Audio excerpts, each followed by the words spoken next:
Hi ಎಲ್ಲರೂ ಹೇಗಿದ್ದೀರಾ? ಎಲ್ಲರೂ ಚೆನ್ನಾಗಿದ್ದೀರಾ ಅಂತ ತಿಳ್ಕೊತೀನಿ. ಇವತ್ತು ನಾನು ಶಾವಿಗೆ ಉಪ್ಪಿಟ್ಟು ಹೇಗೆ ಮಾಡೋದು ಅಂತ ತೋರಿಸ್ಕೊಡ್ತೀನಿ ಬನ್ನಿ. ತುಂಬ ಈಸಿಯಾಗಿ ಮಾಡ್ಕೋಬೋದು. ನಾನಿಲ್ಲಿ ಮೊದಲಿಗೆ ಕಡಾಯಿ ಇಟ್ಕೊಂಡು ಸ್ವಲ್ಪ ಎಣ್ಣೆ, ಸಾಸಿವೆ ಮತ್ತು ಜೀರಿಗೆ, ಕಡಲೆಬೇಳೆ ಹಾಕ್ಕೊಂಡು ಚೆನ್ನಾಗಿ ರೋಸ್ಟ್ ಮಾಡ್ಕೊತಿದ್ದೀನಿ. ನೀವು ಅಷ್ಟೇ ಎಷ್ಟು ಕಡಲೆಬೇಳೆ ರೋಸ್ಟ್ ಮಾಡ್ತೀರಾ ಉಪ್ಪಿಟ್ಟು ತುಂಬ ಚೆನ್ನಾಗಿ ಬರುತ್ತೆ. ಉಪ್ಪಿಟ್ಟೆ ಅಂತ ಅಲ್ಲ, ಪ್ರತಿಯೊಂದು ಅಡುಗೆಗೂ ಕಡಲೆಬೇಳೆ ಚೆನ್ನಾಗಿ ರೋಸ್ಟ್ ಮಾಡಬೇಕು. ರೋಸ್ಟ್ ಮಾಡಿದ್ರೆ ಚೆನ್ನಾಗಿ ಬರುತ್ತೆ. ಆಮೇಲೆ ನಾನು ಸ್ವಲ್ಪ ಹಸಿಮೆಣ್ಸಿನ್ಕಾಯಿ, ಈರುಳ್ಳಿ ಹಾಕೋತಿದ್ದೀನಿ. ಈರುಳ್ಳಿ ಹಸಿಮೆಣ್ಸಿನ್ಕಾಯಿ ಚೆನ್ನಾಗಿ ಬಾಡಿದ ನಂತರ ನಾನಿಲ್ಲೊಂದು 2 ಸ್ಪೂನಷ್ಟು ಈರುಳ್ಳಿ ಚೆನ್ನಾಗಿ ರೋಸ್ಟ್ ಆದಮೇಲೆ ನಾನಿಲ್ಲಿ ಸ್ವಲ್ಪ ಹುರುಳಿಕಾಯಿ ಹಚ್ಕೊಂಡಿದ್ದೀನಿ. ತೊಳೆದು ಹಚ್ಚಿರೋಂಥ ಹುರುಳಿಕಾಯಿ ಒಂದು 2 ಸ್ಪೂನಷ್ಟು ಹಾಕೋತಾ ಇದ್ದೀನಿ. ನೆಕ್ಸ್ಟ್ ಕ್ಯಾರೆಟ್ ಹಾಕೋತಾ ಇದ್ದೀನಿ. ಈರುಳ್ಳಿ ಕ್ಯಾರೆಟ್ ಹಾಕೋದ್ರಿಂದ ಶಾವಿಗೆ ಉಪ್ಪಿಟ್ಟು ಟೇಸ್ಟು ತುಂಬ ಚೆನ್ನಾಗಿ ಬರುತ್ತೆ.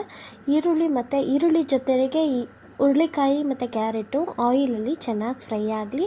ಇದು ಚೆನ್ನಾಗಿ ಫ್ರೈ ಆಗಬೇಕು ಅಂದರೆ ನಾವು ಸ್ವಲ್ಪ ಉಪ್ಪು ಹಾಕಬೇಕು. ಸ್ವಲ್ಪ ನಾನಿಲ್ಲಿ ಉಪ್ಪು ಆ್ಯಡ್ ಮಾಡಿದ್ದೀನಿ.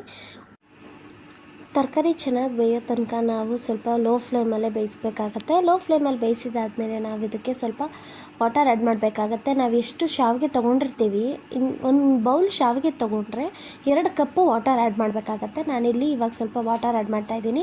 ನಾನಿಲ್ಲಿ 3 ಲೋಟ ನೀರನ್ನ ಆ್ಯಡ್ ಮಾಡ್ತಾಯಿದ್ದೀನಿ. ಅಂದರೆ ನಾನು 1.5 ಲೋಟದಷ್ಟು ಶಾವಿಗೆ ತೊಗೊಂಡಿದ್ದೀನಿ. ಶಾವಿಗೆನ ಯಾವತ್ತೂ ಅಷ್ಟೇ ರೋಸ್ಟ್ ಮಾಡಿಬಿಟ್ಟೇನೆ ನಾವು ಉಪ್ಪಿಟ್ಟಿಗೆ ಹಾಕಬೇಕಾಗತ್ತೆ. ಕೆಲವೊಬ್ಬರು ಹಾಗೆ ಹಾಕ್ತಾರೆ. ಹಾಗೆ ಹಾಕೋದ್ರಿಂದ ಮುದ್ದೆ ಆಗುತ್ತೆ.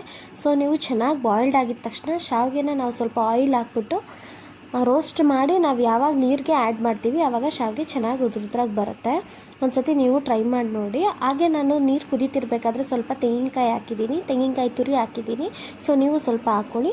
ಆಮೇಲೆ ಸ್ವಲ್ಪನೇ ಶಾವಿಗೆನ ನಾವು ವಾಟರಲ್ಲಿ ಹಾಕ್ಕೊಂಡು ಚೆನ್ನಾಗಿ ಕಲಿಸ್ಕೊಂಡು ಲೋ ಫ್ಲೇಮಲ್ಲಿ ಬೇಯಿಸಿದ್ರೆ ಶಾವಿಗೆ ಉಪ್ಪಿಟ್ಟು ರೆಡಿ ಆಗುತ್ತೆ. ಈ ಶಾವಿಗೆ ಉಪ್ಪಿಟ್ಟು ನಿಮ್ಗೆ ಇಷ್ಟ ಆಗಿದ್ರೆ ಪ್ಲೀಸ್ ಸಬ್ಸ್ಕ್ರೈಬ್ ಮಾಡ್ಕೊಂಡು ಒಂದು ಲೈಕ್ ಮಾಡಿ. Thank you for watching.